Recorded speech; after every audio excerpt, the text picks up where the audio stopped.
A sexta sessão da Conferência Geral dos Adventistas do Sétimo Dia Movimento de Reforma começou no dia 7 de maio de 1951. Na noite anterior, dia 6 de maio, houve somente um culto vespertino.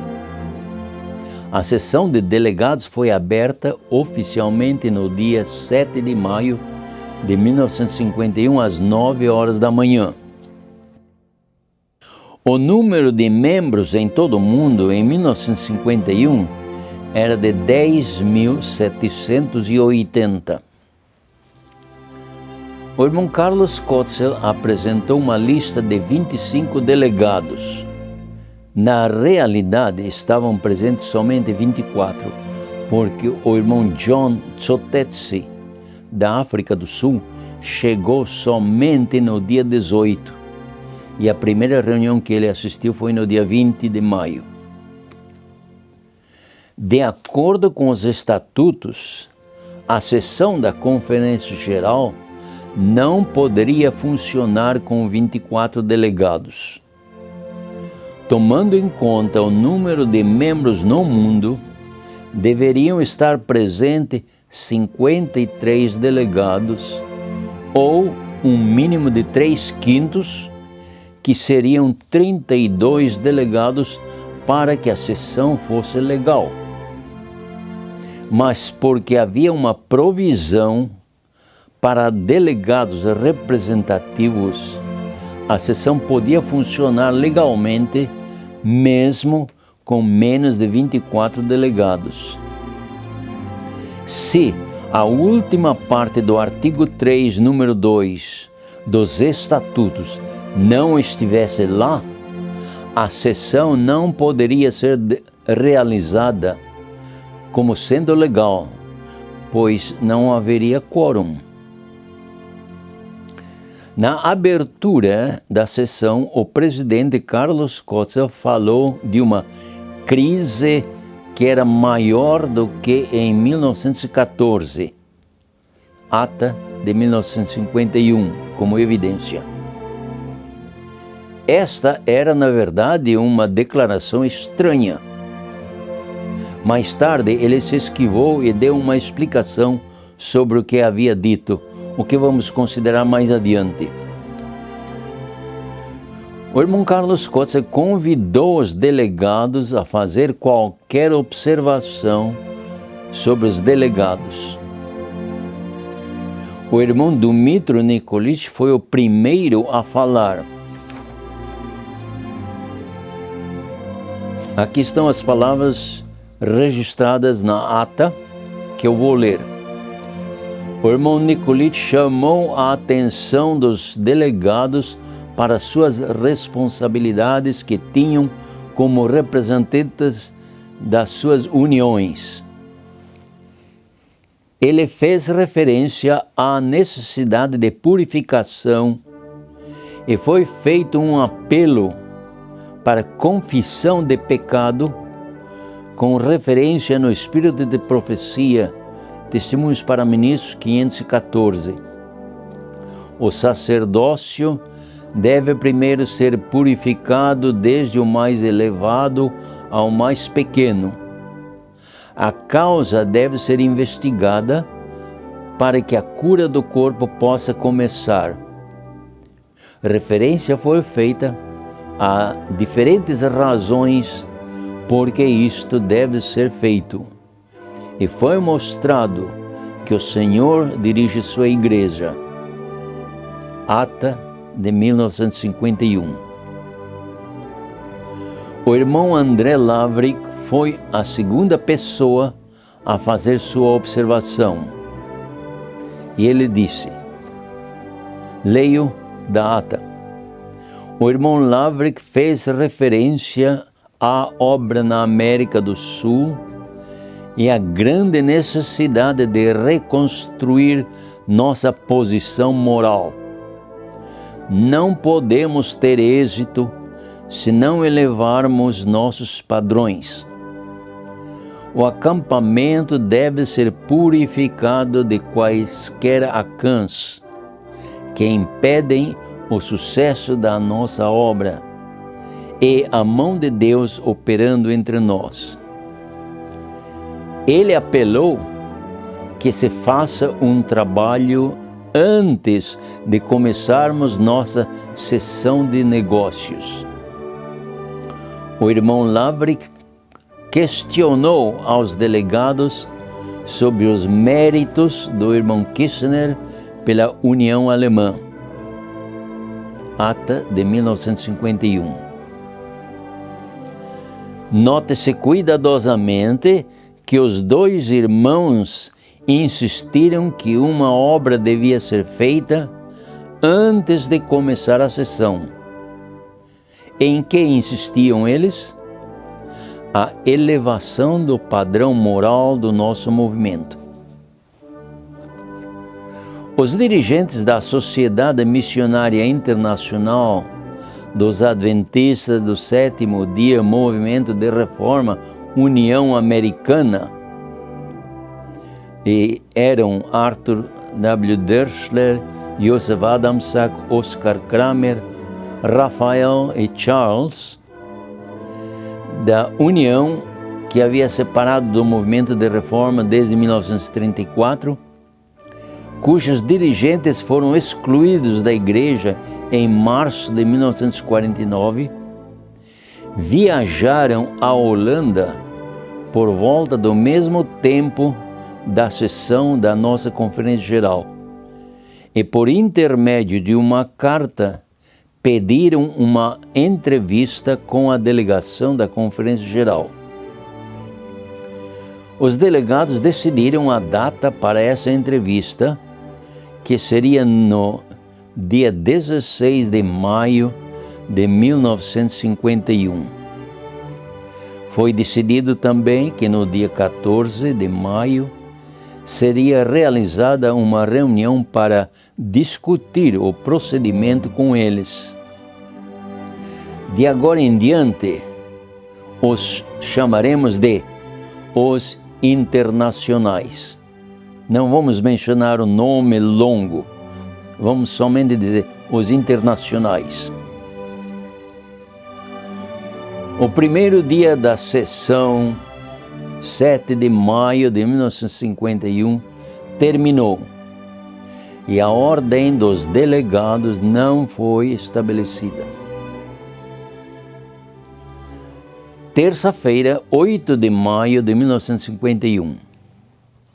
No dia 8 de maio, a sessão da manhã foi ocupada com a discussão a respeito de uma carta que deve ser enviada aos dirigentes dos internacionais.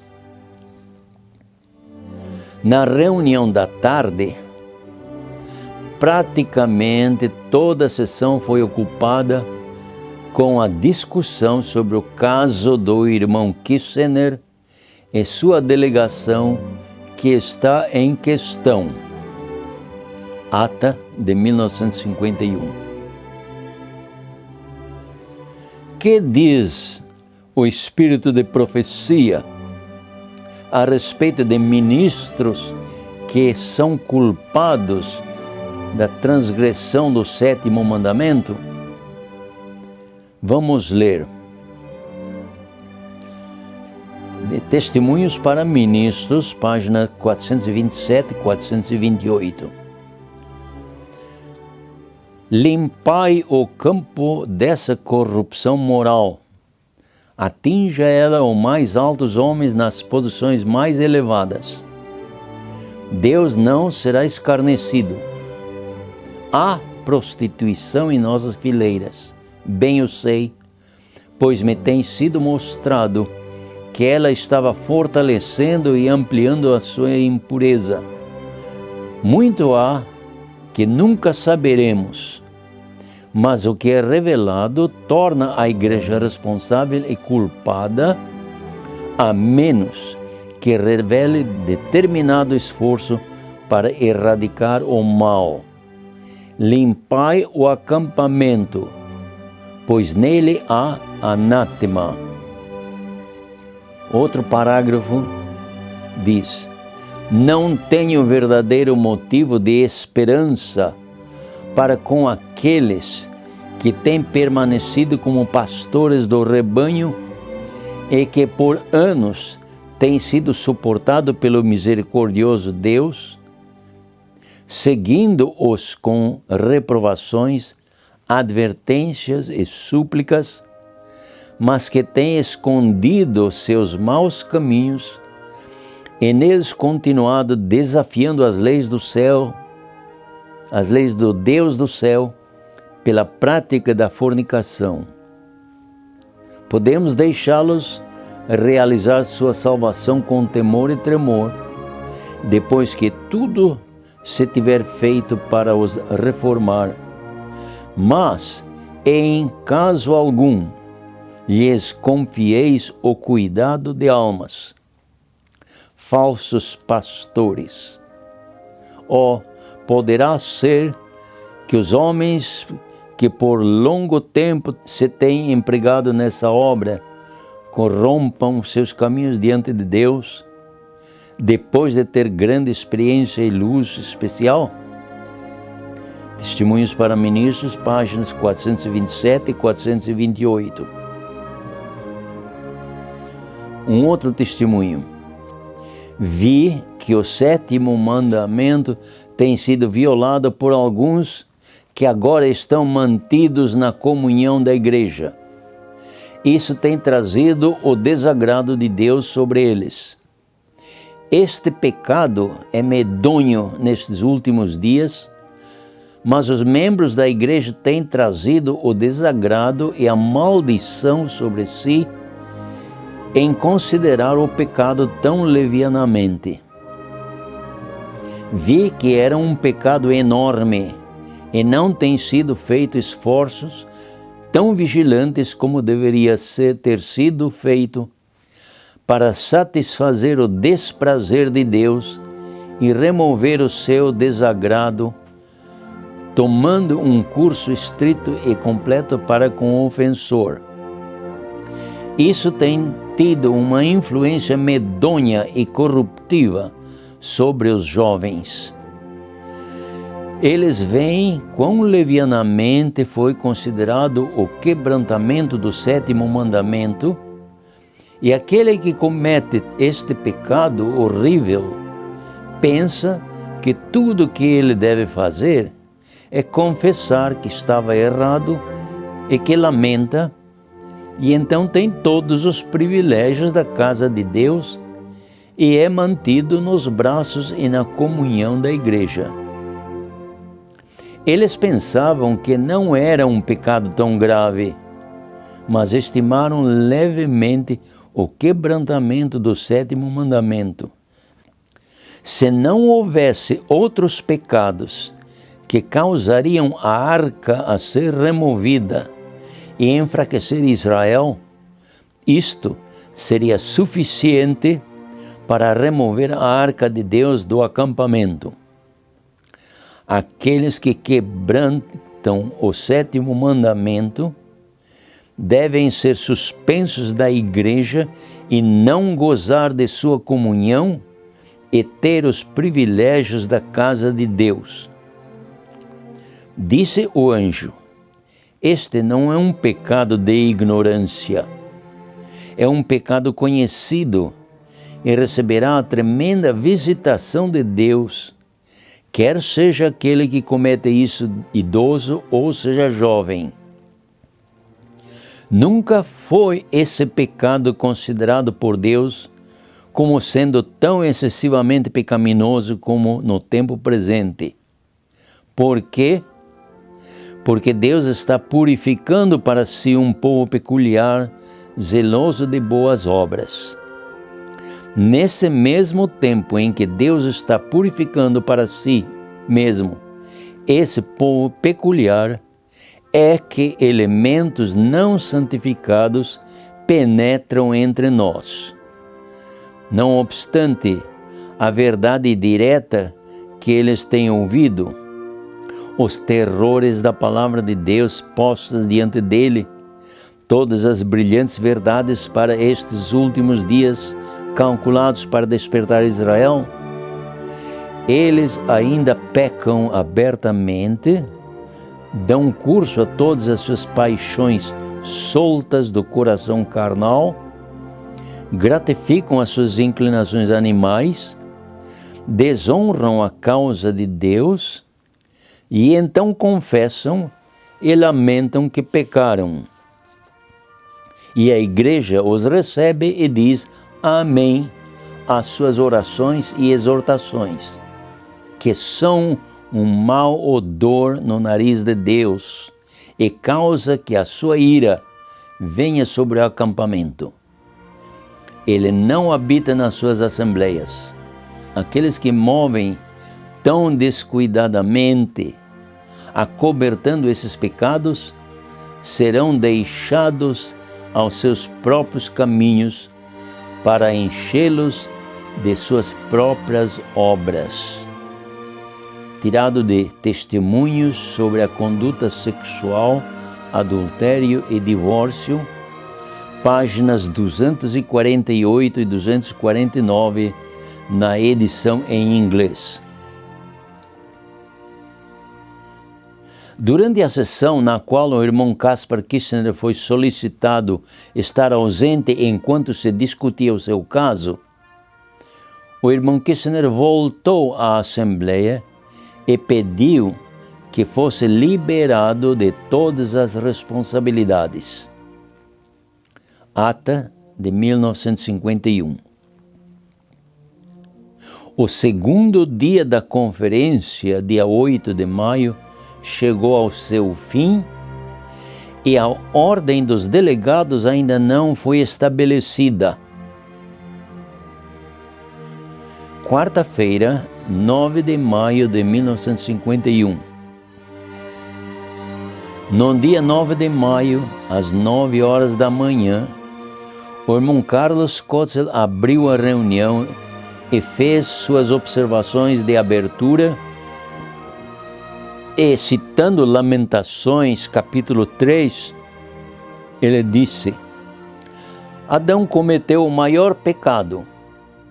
Ele se arrependeu e viveu por quase 1000 anos.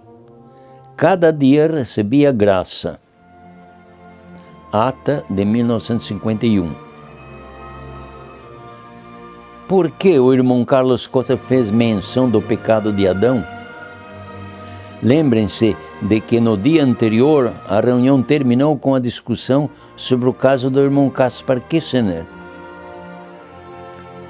Para que seja coerente, o irmão Carlos Kotzel deveria dizer: Adão cometeu o maior pecado e ele se arrependeu e Deus o perdoou, mas teve que ser expulso do paraíso.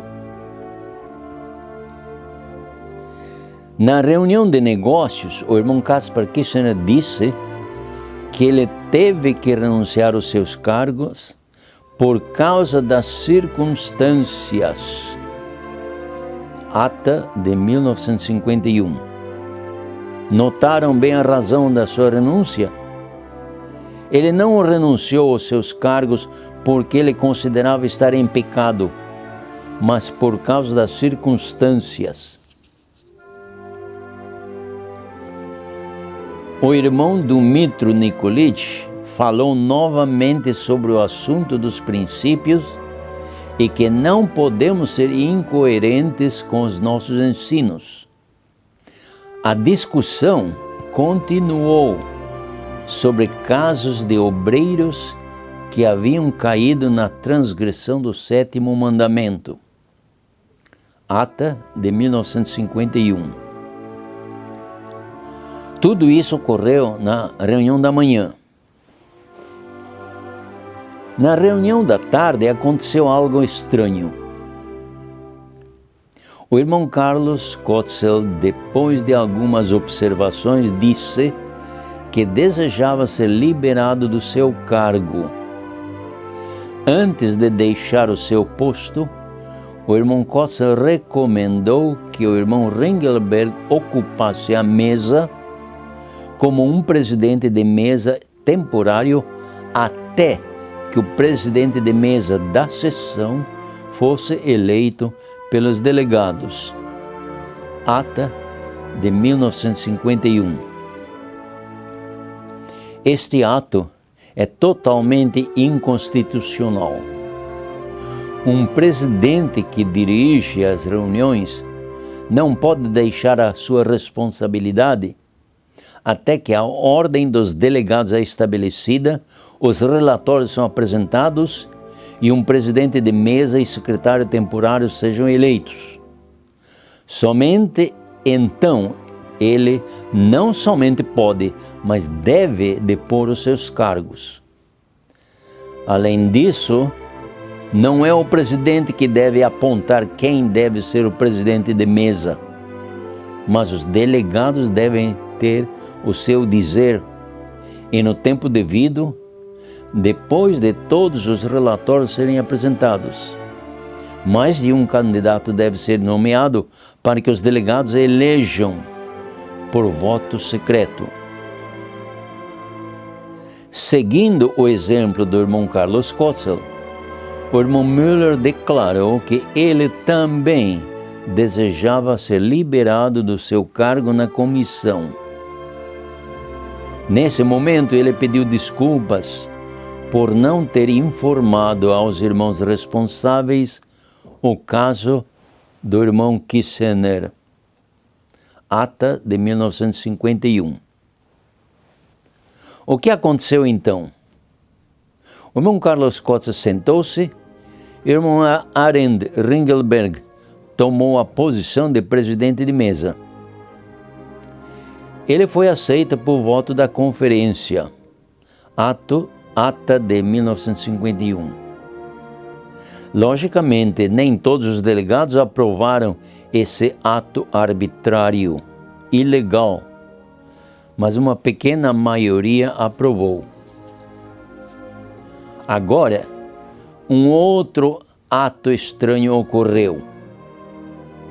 O irmão Müller propôs que o irmão Kissener fosse solicitado para retornar à Assembleia para tomar parte na discussão na qualidade de conselheiro. Ata de 1951. Pensemos um pouco. Um homem que não tinha qualificação moral para ser um delegado devia ser agora um conselheiro da sessão. De acordo com o informe taquigrafado, 13 estavam em favor e 12 contra.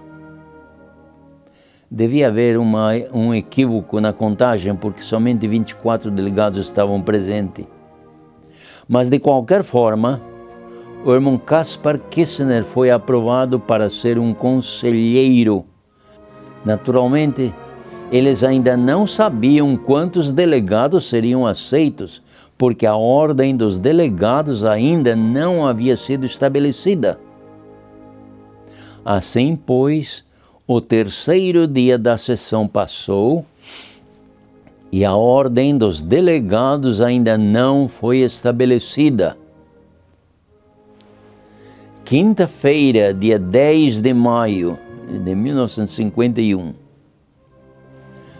No dia 10 de maio, no quarto dia da sessão, o irmão Kaspar Kissener reafirmou que teve que desistir de suas responsabilidades por causa das circunstâncias. Ata de 1951. O irmão Carlos Kotzel tentou desculpar-se por causa da expressão no dia da abertura, dia 7 de maio, com referência à grande crise que era maior do que 1914. O irmão Kotzel explicou que a crise que ele mencionou no discurso da abertura não se aplicava à igreja, mas às condições gerais. Ata de 1951. O irmão Carlos Kotzel não poderia referir-se a uma guerra mundial, porque em 1951 isso não existia. A crise não poderia referir-se às condições gerais fora da igreja. A crise que os irmãos estavam enfrentando era dentro da igreja. A discussão continuou sobre a ordem dos delegados e, maiormente, com referência à União Leste Europeia e os campos da Argentina. Ata de 1951. Lembrem-se de que o irmão Carlos Kotzel dissolveu algumas uniões na Europa por meio de uma carta circular de 22 de setembro de 1950 e indicou que países individuais sejam representados. Este ponto não foi aceito na sessão. Além disso, a nomeação do irmão Ângelo Cravioto e a irmã Ruth Cravioto para representar o Peru e a irmã Rosa Costa para representar o Chile foram discutidos no dia 10 de maio. Finalmente, uma proposta foi feita para que se aceitem os delegados da Argentina. E isso foi aprovado. Ata de 1951. O irmão Eugênio Laikowski, uns dias antes da Assembleia, protestou quanto a Ruth Cravioto ser uma delegada. E o irmão Carlos Kotzel então riscou o nome da Ruth na lista e colocou seu próprio nome, Carlos Kotzel, como delegado pelo Peru. Assim que a irmã Ruth Cravioto, a filha do irmão Carlos Kotzel, não foi incluída na lista de delegados. Aqui está a ata de 1951, do começo ao fim, do qual nós estamos citando. E a carta onde Carlos Kotzel riscou o nome de Ruth e pôs o seu próprio nome está aqui também. A irmã Lúcia foi eleita como delegada pela Itália, ata de 1951. Essa irmã, Lúcia Lüscher, foi trazida à sessão da Conferência Geral pelo irmão Albert Müller e ela foi eleita como delegada pela Itália na sessão da Conferência Geral. Isso estava completamente fora de ordem. Sua eleição na sessão era ilegal. O campo deveria tê-la elegido como delegada. Na sessão da Conferência Geral, não se elegem delegados.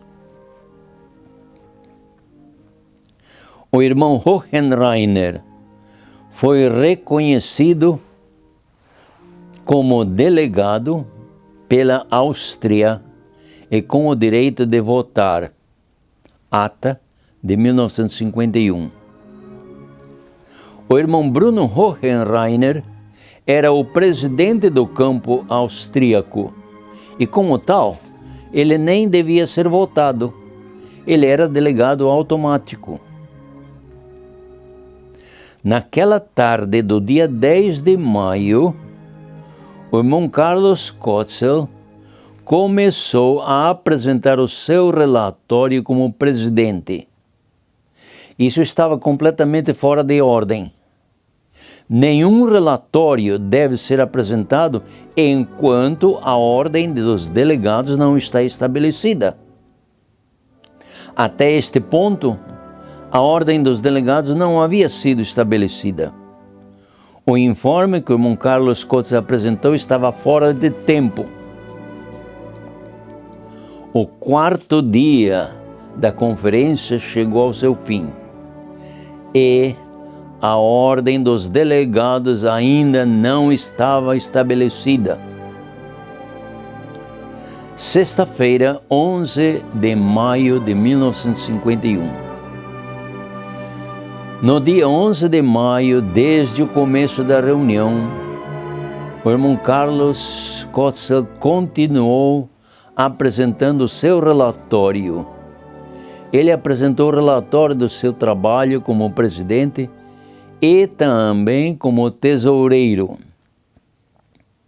Naquela manhã, foi votada a apreciação pelo trabalho do irmão Kotzel como tesoureiro. Ata de 1951. Aquele voto de apreciação por uma pequena maioria dos delegados não significava que tudo estava em ordem. Não, absolutamente. Depois da apresentação do relatório financeiro, esse relatório deve ser examinado pela Comissão de Finanças da sessão. A situação financeira estava muito delicada, porque o dinheiro da Conferência Geral estava depositado em nome particular do irmão Carlos Kotzel. Comentaremos isso mais adiante. O 5º dia da sessão passou e a ordem dos delegados ainda não era estabelecida. Sábado, 12 de maio de 1951. Não houve sessão no dia de sábado. Domingo, 13 de maio de 1951. O presidente de mesa, tanto o irmão Arend Ringelberg como os irmãos Carlos Kotzel e Albert Müller, exigiam repetidamente que a ata da sessão da Conferência Geral de 1948 fosse lida. A ata da Assembleia anterior não podia ser lida antes de ser estabelecida a ordem dos delegados. A ata da sessão anterior geralmente é lida somente depois que a ordem dos delegados está estabelecida ou mesmo depois de serem eleitos o presidente de mesa e o secretário da sessão. Mas por causa da contínua insistência que a ata de 48 seja lida, a seguinte resolução foi tomada. A delegação votou no tempo em que a ata da Conferência Geral de 1948 seja lida, e isso seria quando o presidente de mesa e o secretário da sessão fossem eleitos. Ata de 1951. Em virtude dessa decisão, o assunto da contínua demanda para a leitura da ata de 48 foi resolvido. Entre muitas outras coisas, houve forte discussão sobre a tesouraria. Naquele domingo, 13 de maio de 1951, diz a ata, a discussão continuou sobre a questão se o dinheiro depositado no Banco da América, que estava em nome da Conferência Geral, devia ser transferido à conta bancária em nome do irmão Kotzel. Ata de 1951. Quando o irmão André Lavric recebeu a carta do irmão Carlos Kotzel, com data de 2 de janeiro de 1950, instruindo-o a enviar o dinheiro da Conferência Geral ao seu cunhado, o Sr. Adolf Hieber, um incrédulo, o irmão André Lavric não obedeceu essa ordem.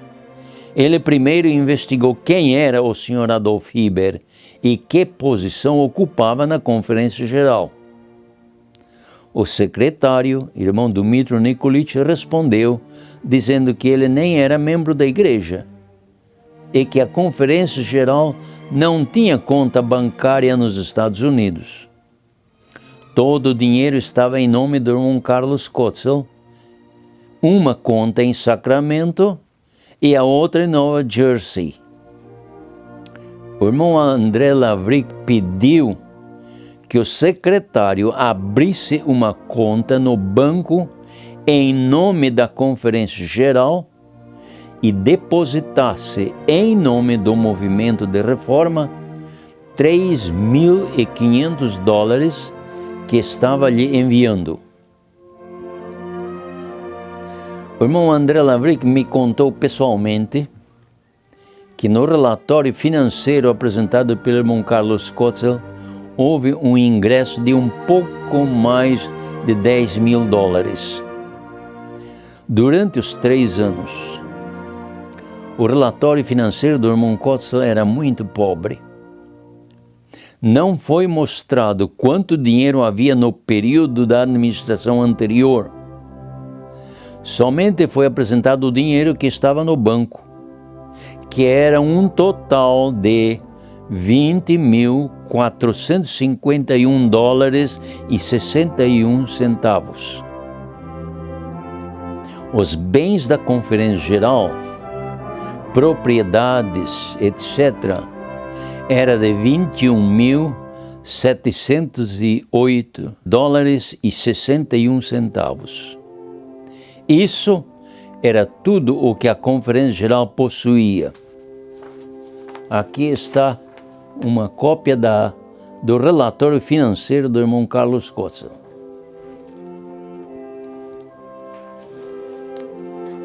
E todos os delegados acharam que as entradas eram muito poucas. O irmão Carlos Kotzel então disse: mas o Brasil não me mandou dinheiro. Os olhos de todos os delegados se fixaram no irmão André Lavrick. Então ele se levantou e perguntou: irmão Kotzel, onde estão aqueles $1.500 que eu te entreguei no Rio de Janeiro? Eles estão incluídos aqui, respondeu o irmão Carlos Kotzel. E onde estão aqueles $4.000 que eu coloquei no teu bolso em Santos? Eles também estão incluídos aqui. E onde estão os $2.500 que te entreguei em São Paulo? Todos estão incluídos aqui. Eu quero dizer que não me deste o dízimo dos dízimos no ano passado. Somente do Brasil, o irmão Carlos Kotzel recebeu $8.000. E do resto do mundo inteiro, cerca de $2.000. Isso era motivo de muita preocupação. O irmão André Lavrick tinha os recibos nas suas mãos, assinados pelo irmão Carlos Kotzel. Além do dinheiro que o irmão André Lavrick havia dado ao irmão Carlos Kotzel, havia em 1950 mais $7.000, dízimo dos dízimos, pertencentes à Conferência Geral. 3.500 dos quais eram depositados em nome da Conferência Geral no Banco da América, em Sacramento, Califórnia, Estados Unidos, e mais $3.500 que o irmão André Lavrick levou consigo pessoalmente à Holanda em 1951.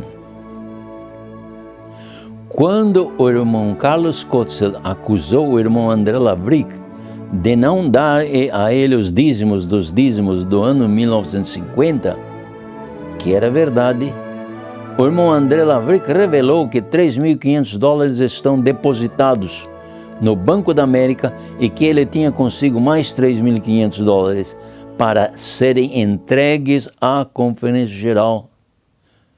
O irmão Carlos Kotzel ficou surpreso. Ele então insistiu que esse dinheiro seja transferido para a sua conta, em seu nome particular. A ata de 1951 revela esse fato como segue. A discussão continuou sobre a questão se o dinheiro depositado no Banco da América, que estava em nome da Conferência Geral, devia ser transferido à conta bancária em nome do irmão Carlos Kossel. Ata de 1951. Por que razão deveria tal discussão ter lugar?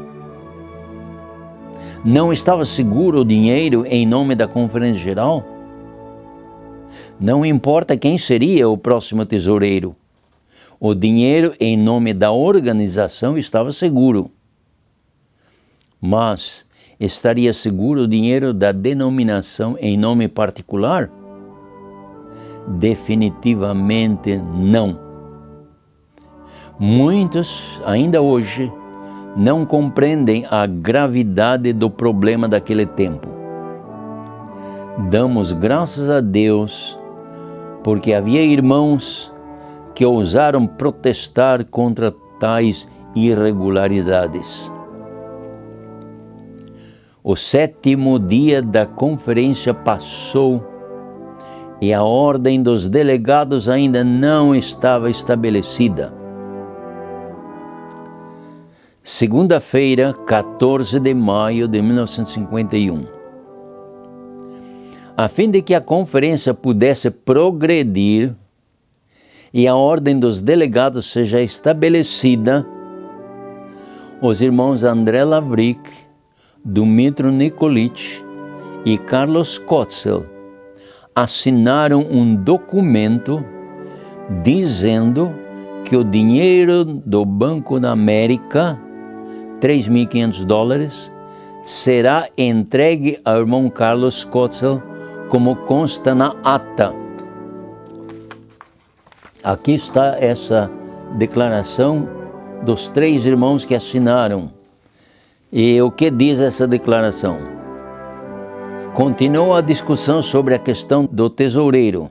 Declarações foram feitas pelos irmãos Nikolic, Lavric e Kossel que o dinheiro seria preservado e entregue ao presente tesoureiro, irmão Kossel, e que ele seria obrigado a entregar todos os fundos de reserva nas mãos do novo tesoureiro que será eleito.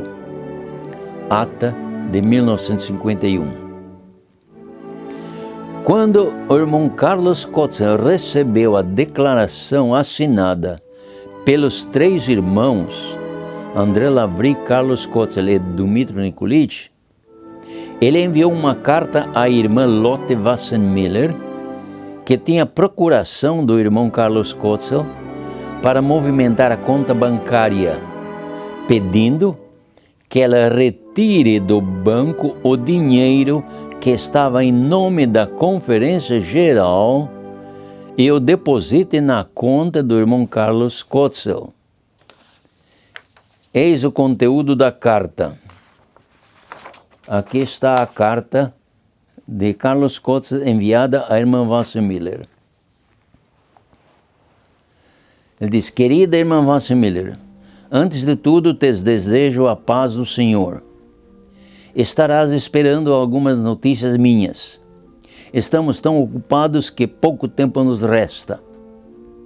O motivo por que te escrevo hoje é pedir-te que me faça o favor de ir imediatamente com a carta inclusa do irmão Nikolic ao Banco da América para transferir $3.500 imediatamente à minha conta bancária, Carlos Kossel. Todos os delegados decidiram unanimemente que esse dinheiro deve ser transferido para a minha conta. Te peço, portanto, que vá imediatamente ao banco com a carta anexa do irmão Nikolic e arrume este assunto. Em seguida, escreve-me imediatamente algumas linhas, informando-me que esse assunto foi resolvido dessa forma. Como ainda não sabemos quanto tempo vamos continuar em sessão, escreve-me imediatamente, depois que recebes estas linhas, ao seguinte endereço: Mr. Carlos Kotzel, ao cuidado de A. Ringelberg, Willem Barenstraat, Utrecht, Holanda. É possível que tua carta me encontre aqui ainda, enquanto estamos em sessão. Envio anexo 2 certificados que poderás usar se te forem úteis para transferir do dinheiro para o meu nome. Por agora é somente isso. Recebe juntamente com o teu querido Sacha saudações dos vossos irmãos que estão vinculados convosco no amor do Salvador. E assina Carlos Kotzel. Interessante que depois da assinatura de Carlos Kotzel, ele escreveu mais uma pequena sentença aqui, mais uma frase. E essa frase diz assim: por favor, não diga a ninguém do assunto mencionado acima. Uma vez mais, te peço que me escreva imediatamente. Guarda para mim, por favor, os 2 certificados. Ao ler essa parte escrita, especialmente a última parte dessa carta,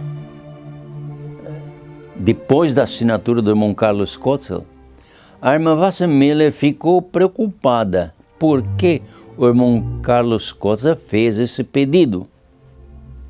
Com essa inquietude, ela visitou o advogado que fez o registro da Conferência Geral e perguntou se era seguro transferir o dinheiro da Conferência Geral para a conta do irmão Carlos Kotzel. O advogado disse que o dinheiro de uma entidade depositado em nome particular pode causar até cadeia. A irmã Wassermiller então foi ao banco e retirou todo o dinheiro da Conferência Geral que estava em nome do irmão Carlos Kotzel e depositou na conta em nome da Conferência Geral. Desta maneira, Deus interveio para salvar o dinheiro sagrado. O irmão Carlos Kotzel continuou com seu relatório, seguido pelo irmão Dmitry Nikolic e o irmão Albert Müller. Conforme já dissemos, essa apresentação de relatórios antes do estabelecimento da ordem dos delegados estava fora de ordem. O 8º dia da conferência chegou ao seu fim, sem haver sido estabelecida a ordem dos delegados. Terça-feira, 15 de maio de 1951. Na manhã do dia 15 de maio, o irmão Clyde Thomas Stewart falou sobre a obra na Austrália e o irmão André Lavric falou sobre o avanço da obra no Brasil. Na tarde, o tempo foi usado para discutir o procedimento com os líderes dos internacionais, União Americana e seus apoiadores. Agora, na tarde do 9º dia da conferência, dia 15 de maio de 1951, a ordem dos delegados foi estabelecida da seguinte maneira: pela Alemanha, irmão Jacob Hartmann, Sigmund Gutknecht, Otto Luft e Gustav Franz. Pela União Este-Europeia, irmãos Arend Ringelberg, Harm Mandemacher. Pela União Leste-Europeia, irmãos Albert Müller, Bruno Hohenreiner, irmã Lúcia Lüscher. Pela União Escandinava, irmãos Ernst Stark, Peter Helgerud. Pela Espanha, irmão Jaime Escusa. Pela África, irmãos Thomas Baez e John Tsotetsi. Pela América do Sul, irmãos André Secan, Desidério de Vai, Ascendino Braga, Carlos Kotzel, Ângel Cravioto, Eugênio Laikowski, Vicente Cimeira, irmã Rosa Kossel. Pela Austrália, irmão Clyde Thomas Stewart. Pelos Estados Unidos, irmão Dumitro Nikolic. Ata de 1951. Queremos relembrar a todos os que leem ou ouvem esta informação de que entre esses delegados havia 4 delegados ilegais. Primeiro, o irmão Ángel Cravioto, porque ele não foi eleito pela delegação da União Peruana para representá-los, mas foi indicado pelo seu sogro, irmão Carlos Kotzel. A União Peruana fez uma declaração retrospectivamente em 1963. E aqui eu tenho essa carta onde os delegados assinam fazendo uma protesta. Eu vou ler o que eles assinaram. Os delegados que assistiram à sessão da União Norte dos Adventistas do Sétimo Dia Movimento de Reforma, realizada em Lima, Peru, de 26 a 28 de fevereiro de 1963, declaramos retrospectivamente que a nominação do irmão Ângel Cravioto e Ruth de Cravioto como delegados por esta união à sessão da Conferência Geral, realizada na Holanda no ano de 1951, foi ilegal. Não existe ata alguma com referência a tais eleições. Isso foi feito arbitrariamente pelo irmão Kotzel, o pai dos mesmos, abusando suas atribuições como presidente da Conferência Geral naquele tempo. As pessoas acima mencionadas, até aquela data, nunca haviam estado no Peru.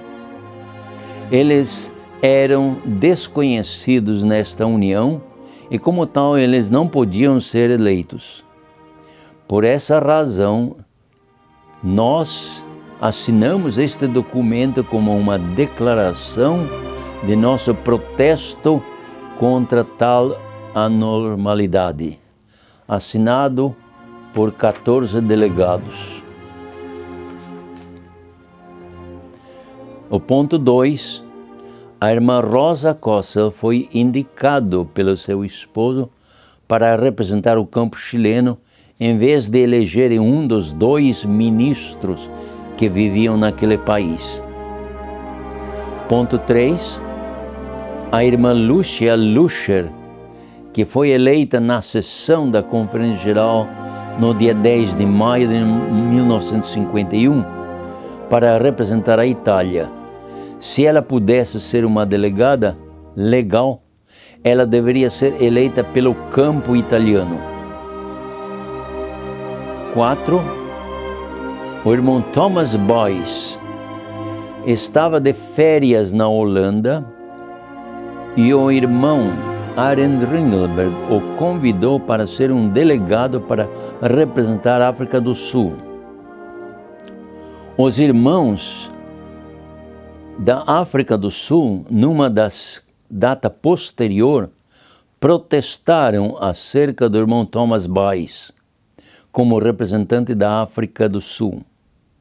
A Comissão da União Africana escreveu uma carta com data de 14 de outubro de 1954. Aqui está a carta. E vamos citar um parágrafo dessa carta. Nosso delegado John Tsotetsi atuou por sua própria iniciativa, e isso em favor daqueles que eram em favor do divórcio e novo casamento, e ficamos desapontados com esse delegado que traiu nossa confiança. Mas, apesar de ser aceito como delegado para nos representar, ele nunca foi enviado por nós, e por isso não tinha o direito de representar-nos. Ele atuou falsamente como um delegado nosso, não tendo credenciais como tal. O irmão John Tsotetsi era um delegado legal, mas ele não estava presente na sessão por todo esse tempo. Ele chegou na Holanda na sexta-feira, dia 18 de maio de 1951, e a primeira sessão que ele assistiu foi no dia 20 de maio. Ele era ignorante a respeito de tudo o que se passou até aquele dia.